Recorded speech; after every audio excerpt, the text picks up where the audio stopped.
We are launching the EU's Count Me In podcast series. Now we're looking at a situation where you've got three generations that were speaking there. You've got her generation, yours, and mine.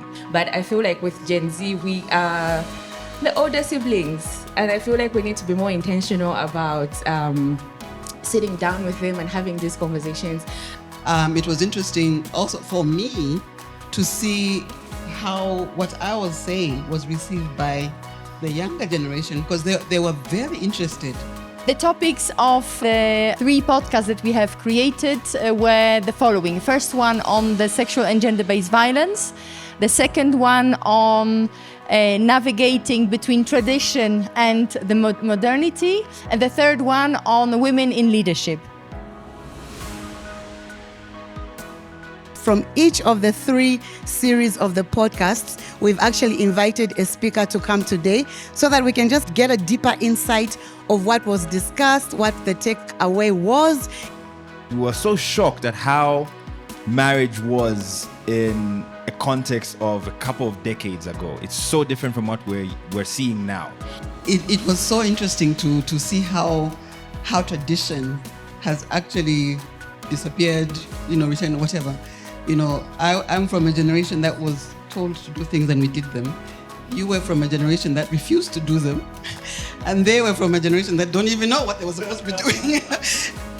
If you're in a situation where you're completely dependent on another person, that I think has been said to be one of the causes, because that person controls you, and it's only it's a very thin line from emotional control, financial control to actual physical violence. When it comes to gender-based violence, the vow not to be violent in the domestic arena between husband and wife was made publicly.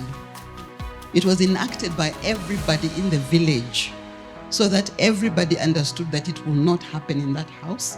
And you have taken a personal vow in front of all of us that you will never touch each other violently. I think it will take involvement of people themselves in communities, conversations around issues of gender-based violence that involves the people, survivors themselves, so that we are able to get strategies that really address the issues.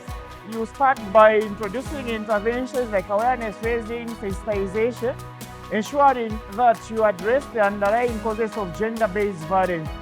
Gender-based violence can come to an end by means of creating spaces for people who understand that creativity can be used as a means and ways to express their traumas and how they feel. It's only you who has felt it, and it's only you who can make the change for yourself.